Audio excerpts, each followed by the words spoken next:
I was just informed that today's episode of the Sunshine State Happy Hour is going to involve a little bit of pickle juice. And that makes me happy. Welcome to Sunshine State Happy Hour. Today is June 9th, 2020. If you are watching us on YouTube, thank you for coming over. Find the like and subscribe and the bell icon, and so that way you're notified. Just to let you know, we are going to be going to one day a week starting next week. It's going to be Thursdays. It seems to be the day that everybody likes the most. So this will be our last day of one every weekday. Steve, I know you're pretty happy with that. I know, but we got other things that are coming up, which is great. Right. And those pickles are coming to us from San Diego, courtesy of this fine gentleman, Bill DeWitt, and the little critters that are behind him from California Wild Ales. Bill, thank you for coming on the show. Hey, thanks for having me, man. This is cool. Yeah, we're excited to be getting our beer out to the great state of Florida.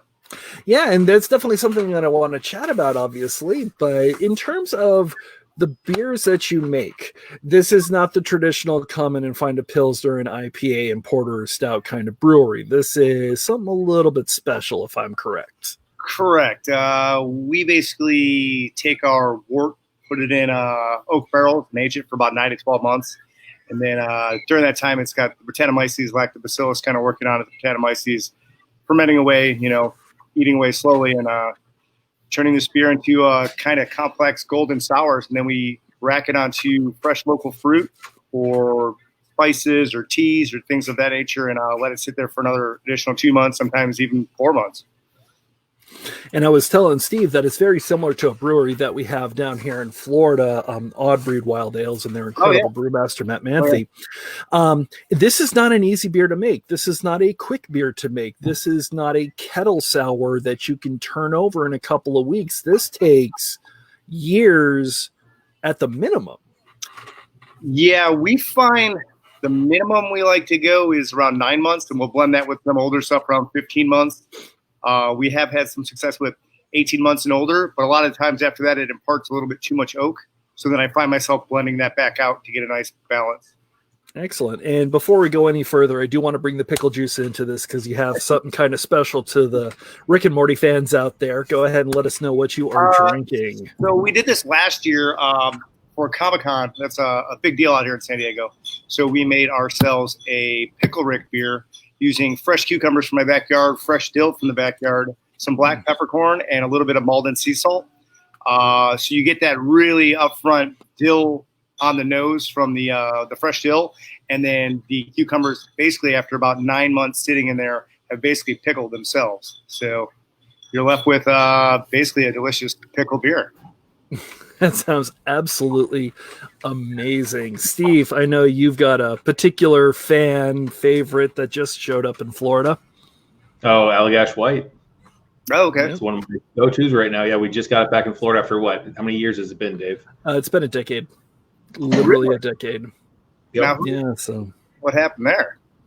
I don't know. And I know I will say that I'm in the talks with some people to bring them on the show, and they're trying to see what's going on. So, but for the meantime, for the summer, they sent down White and River Trip, which, and I know that Allagash White is all over Southern California. It's not really hard to find.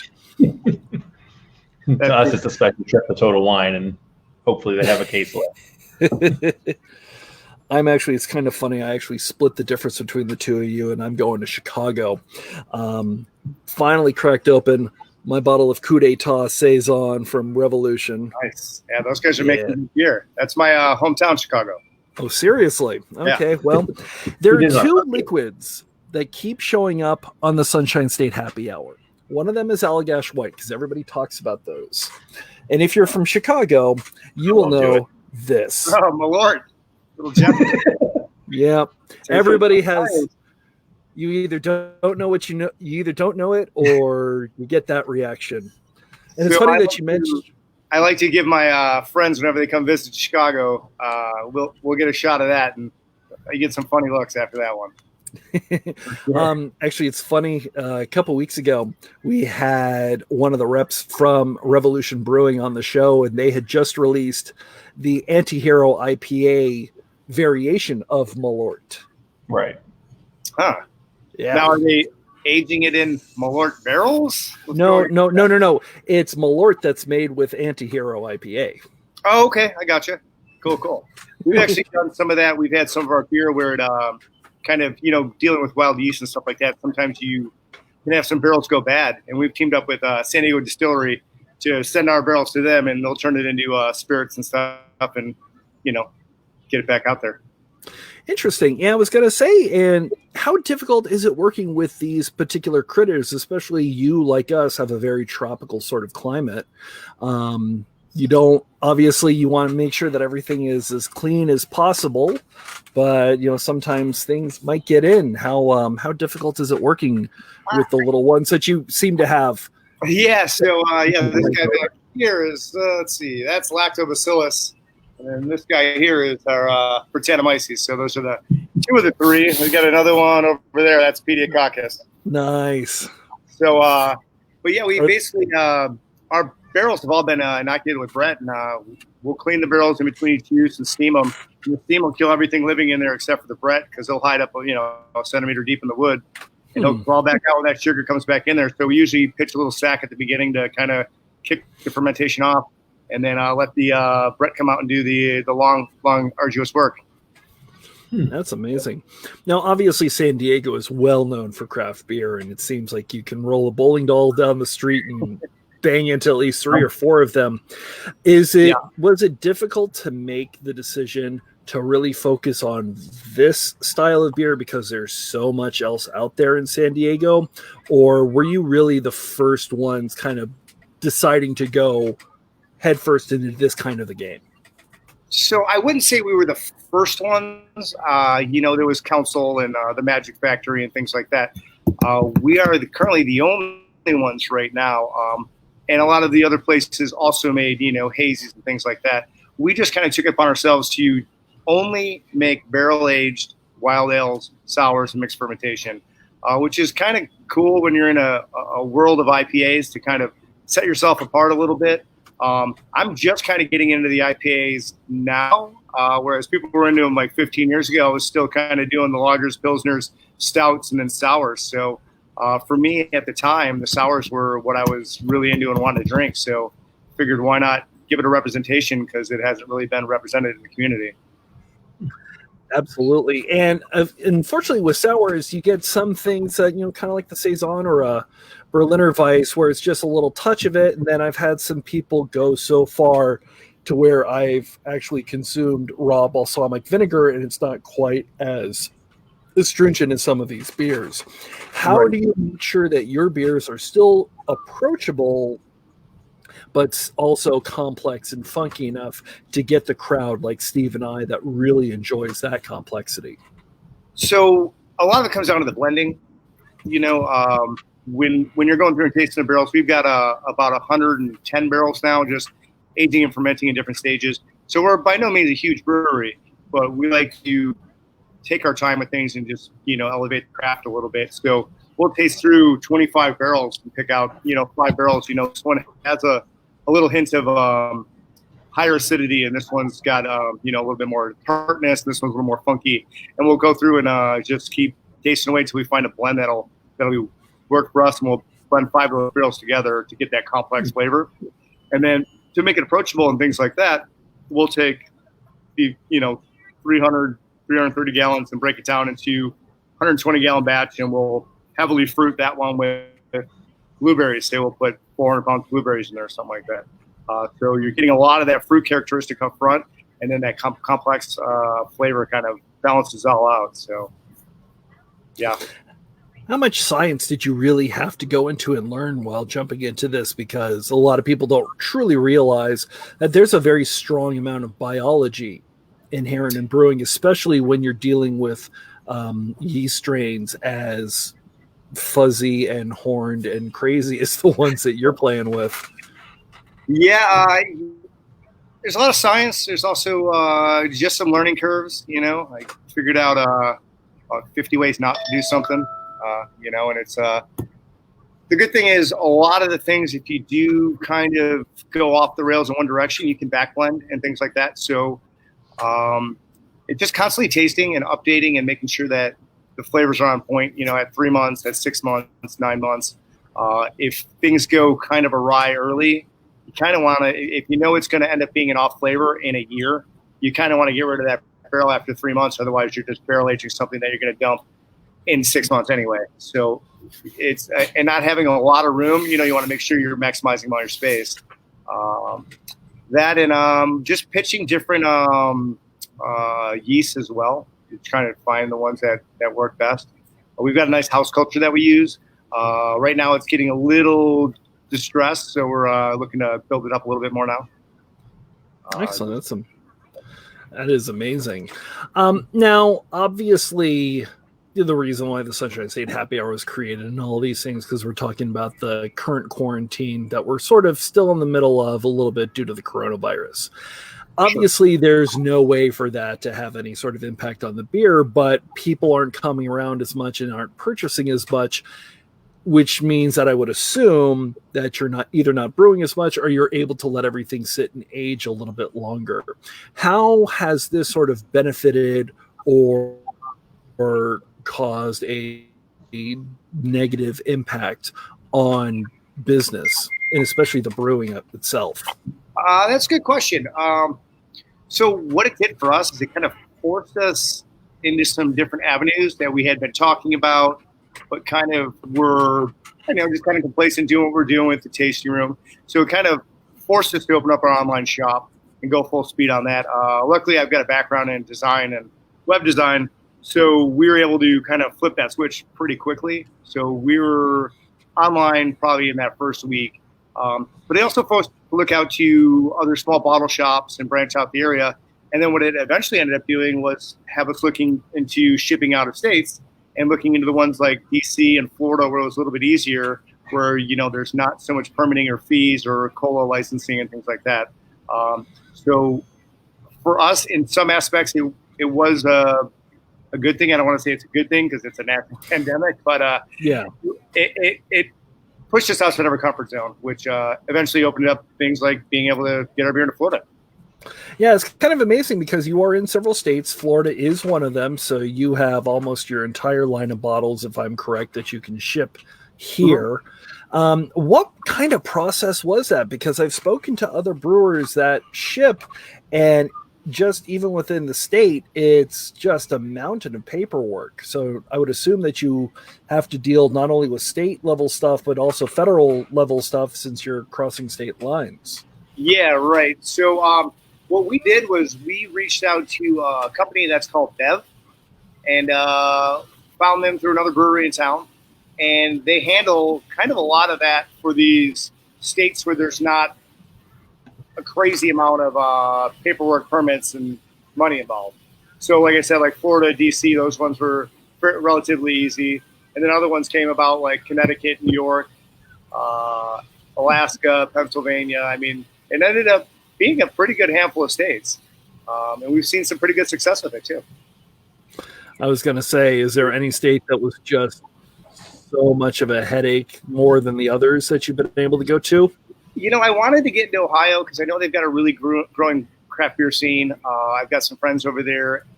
And at the end of the day, the permit was fine. It's $100 to start and $25 for the year.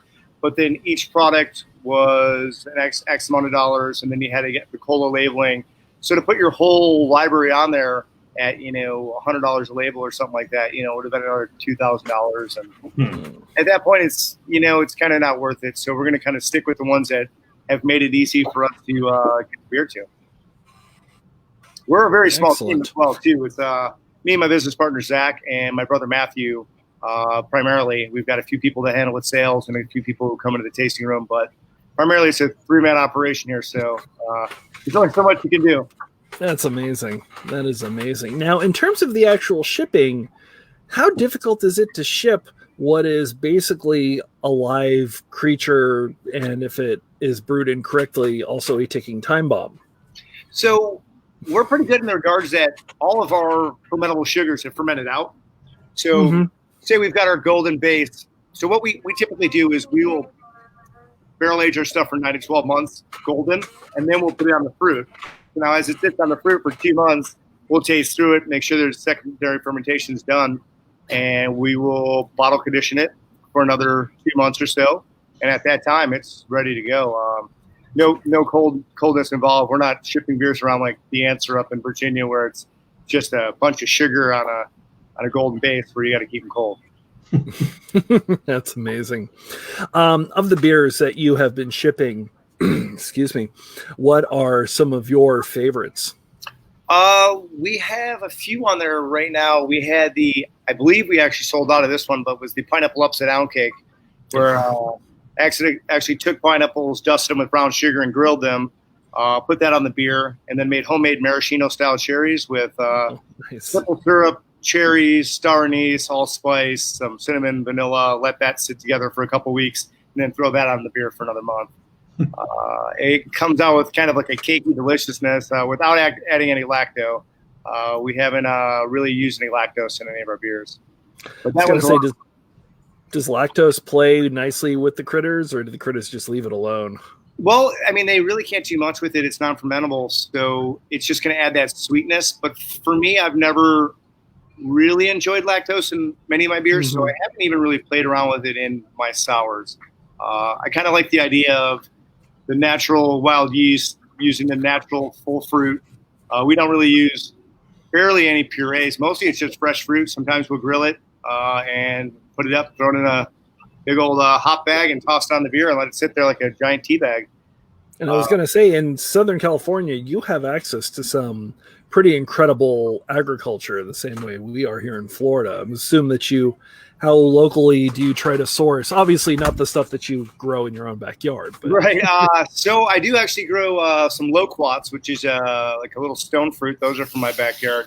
But we've partnered with a few different people. There's a lady about 5 miles away who has 47 different varieties of fruit trees and 2 varietals of grapes. So she just grows them to grow them. So we've kind of become best friends with her, needless to say. And we do a lot of citrus from her. We did a rosé from her that we got some actual Zinfandel grapes and put those right on our beer. And the yeast that was on the skin of the grapes kind of had a little battle with the yeast that we use, the Brett we use, and kind of came out with a certain level of funkiness that is kind of hard to explain, but it's very tasty and very interesting. That also seems almost difficult to replicate. It feels like a lot of the beers that you've described, and looking at your website, that this is the beer of this moment, and it could never be replicated again. In some cases, 100%. It's just kind of the beer we can get at the time, or the fruit that we can get at the time. So if we get a blank load of this kind of fruit, we can make a lot of it. We've done some batches, just 15, 20 gallon batches, just to make 1 5-gallon keg and 60 bottles, and we have a little party here for a bottle release and sell it all that day. That's amazing. So I'm assuming you've got a pretty even crowd that comes in on a regular basis just to see what's coming on. Yeah, we keep 10 sours on tap at all times. So we do something called the Mega Flight. So you can come in and try through 5-ounce tasters of each. A lot of people will come in, a couple or a small group, and they'll taste through everything because they know every week there's 1 or 2 new ones going on. Because one of the kegs will kick, we'll throw something new on. The blueberry will get done, we'll throw a peach on. Just kind of keep it balanced. I like to have a few different berries on there, a couple stone fruits, a couple different tropical type fruits. We'll do some dry hop stuff. Yeah. Now, how difficult is that in terms of keeping your lines clean? Because the beers can sometimes tend to sort of not infect the lines, but overpower the lines, and especially if you have sometimes. Yeah, exactly. So, I mean, obviously we don't have to worry about infecting anything with Brett or anything like that because our whole place has already been hosed down with Brett when we moved in. So we're good in that regard. In between the flavors, we usually just we'll do a light flush with Star Sand and things like that. We have done some stuff where we've used carrot, turmeric, and ginger in one of ours. So the turmeric kind of will almost stain the line. So sometimes just to be more safe than sorry, we'll just kind of replace it. We've got a small 12-tap system, so it's just as easy just to replace a small section of it. That's amazing. Right. And obviously, since you haven't had people in for a couple months now, what did you do when you were sort of getting ready to shut down for the time being? So we basically pulled everything out, and I'm sure a lot of places did this around the country. They figured this is their one shot to get in there and just clean the heck out of everything. You can get caught up in the day-to-day, and if you're open 7 days a week, you don't really have a lot of downtime. So we took it as an opportunity to pull everything out, to tighten everything up, clean everything. And after we spent a week doing that, we're like, okay, there's 6 more weeks of quarantine. Now what? So we took to bottling our stuff. We did and then we did a lot of stuff for May the 4th. We did a May the 4th Be With You event where we did tons of beers like Han Solo Quat and Princess Almondala and Emperor Palpatine and Bananakin Skywalker. So we had a lot of fun with it. Dave's just shaking his head right now. I'm more of a Star Trek guy. What can I say? Well, each their own there. That's amazing. So in terms of, obviously, you're shipping to Florida. We'll talk about that state. Have you started getting a lot of orders? Are they going to any particular locations? Or are you kind of getting it all over the state at this point? We have some Orlando, some Miami, and then a couple smaller cities. I'm not familiar with Florida, so they could be anywhere there. Yeah, exactly. So that's kind of amazing. And it's I guess, is it difficult to ship literally to the other side of the country? What can people expect when they're ordering from California Wild Ales? We teamed up with this company, Bev. So, they'll just, with the orders come in, we print out the label, and we've just got different shipping boxes. We drop them off at UPS, and they're there in I want to say 3 days. Oh, nice. So it gets there relatively quick, and the price is pretty good considering. I mean, obviously, if it's one bottle, it's going to cost you $14 to ship, but I think it's just $14 for 4 bottles as well. Okay. So it's kind of a volume thing. If you get more bottles, it isn't so painful on the shipping aspect. Right. Gotcha. That makes sense. Yeah. I don't know, Steve, is Tavauer like that, or? Tavauer's the exact same way. Just no matter what you order for your month, it's $15 flat rate shipping. It comes in a nice double walled carton, and you have to sign for it at your door, unless the delivery driver just drops it off like they did last time. I was going to say beer sitting outside for an hour. I was going to say, is Pickle Rick going to be sent, or is that going to be just for people coming to Comic-Con? And if you want it, Pickle Rick is going to be part of our Comic-Con thing going on. We've got a few other ones. We did last year. We did a Pickle Rick. We did a Mr. T. We did what are some of the other ones? We did Cherry Potter. We did about 10 of them. I like to do kind of like themed out things, give people a little bit more experience, give them a reason to come out. You need something themed after Baby Yoda now. The Baby Yoda? Yeah. No, we made a Mangalorean, though, for May the 4th. Oh, nice.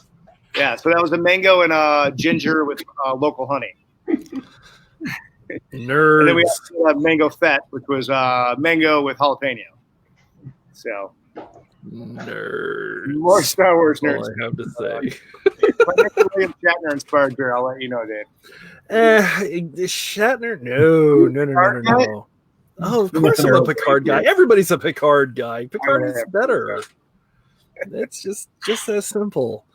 Oh, man. So how have things been going in San Diego? Obviously, there's a lot of breweries in the area, and obviously only the strong are going to survive through this. Have you been talking to and hearing anybody that's kind of going to fall by the wayside and not get revived, or is everybody still sort of hanging There's been in there? There's been a couple that have gone down. I know Iron Fist and Vista has closed, and then Culture and OB closed. I think they're going to remain open. So there's a couple that have gone down, but I it's kind of like Forrest Gump, when he survives that storm and he's got the only boat left. And so anyone who kind of weathered the storm here is going to be stronger on the other side.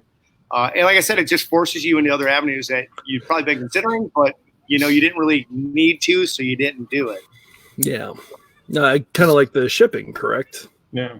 Yeah, exactly. The shipping 100%, and opening up the online shop a little bit more.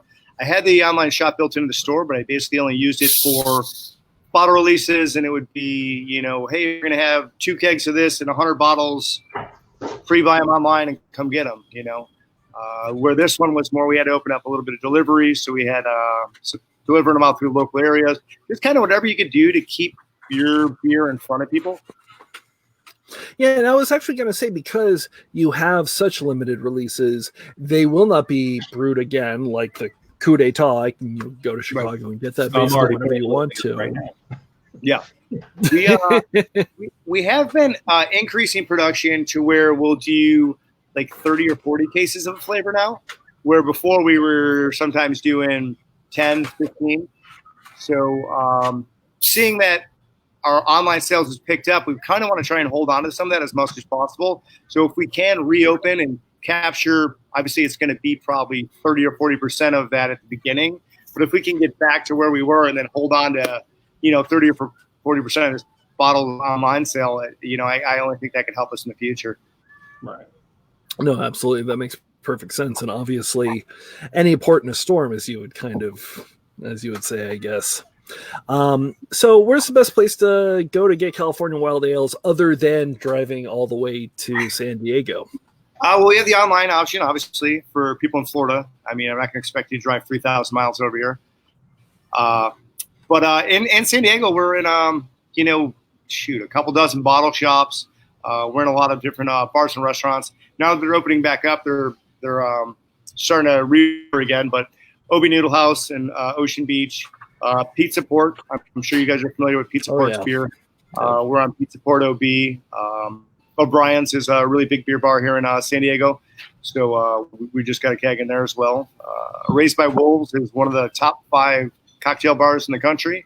They got a keg of our pineapple upside down cake on. So trying to get it into the right locations. Obviously, we can't just blanket the whole city because we just don't have enough beer. So choosing like the best locations where it's going to be appreciated, I think is kind of the right route to go for us.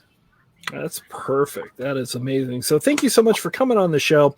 I will leave you with the final question that you kind of sort of already answered, if I am correct, but I'll go ahead and ask it to you anyways that we've asked for everybody. Obviously, this will, well, hopefully, not obviously, but hopefully this will end soon. Everybody's had to make some changes and do some things that are a little outside the ordinary, a little outside the box, like your online ordering to get by. But once this is all over, once the coronavirus is sort of done and we can go back to our normal lives and everything is back open 100%, are there any changes that you have made or that you've seen other breweries make that you think should just be a part of what craft beer looks like permanently? That's a good question. I do like the delivery option, and I do like what happened where now I can get Santa Darius in the mail. I can get all these great craft beers in the state of California that normally you had to go to the brewery for. I would like to see that, just for my own selfish reasons, keep that open. So I can get these beers that you literally had to be in a club or you had to drive down the street to get. So if they can keep that kind of shipping option open where you can get your hands on some beer that was basically only available to the people in the know. So, yeah. Yeah, that is absolutely amazing. I totally agree. It's funny, we were actually on the show last week with Your Ale Brewing in Riverside, and they mentioned a site that you are actually on as well, SoCal Beer, I think it is. Oh, yeah. Yeah, those guys are great. Yes. Yeah, Ken comes out, he picks up 10, 12 cases at a time and kind of just gets them all around the area, which is awesome. Yeah, so it's kind of amazing. Cool to find that avenue, Yeah, absolutely. And like you said, it's nice to be able to get some beers that I may have tried before. It's been a couple of years since I've been to Riverside. I don't know if I'm going to be going back again. Hopefully I will. But they've got a lot of great breweries out in the Inland Empire that I'd like to get some back here. And I know Steve has been telling me repeatedly that there's some places in the U.S. that I need to go, and San Diego is one of them. So, Yep. Oh, yeah. You got, I think, 106 breweries. You go the week of Comic-Con. You enjoy the Gaslight District. You don't go to Comic-Con. You just enjoy Gaslight. Exactly. It's people watching. It's people watching.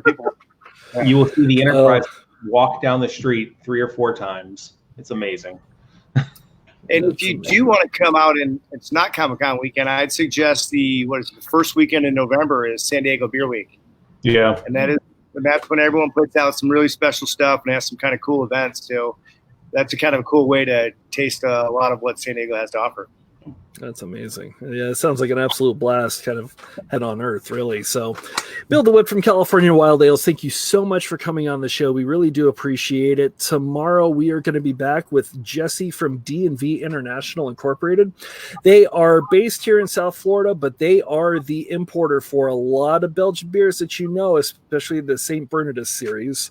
And the first time that I met Jesse, he had this horrendously awful St. Bernardus sweater that he was wearing. So we're going to be chatting with him about some of the beers that they bring in and kind of how that works going international, which is something, Bill, I don't know if you have any plans to do you?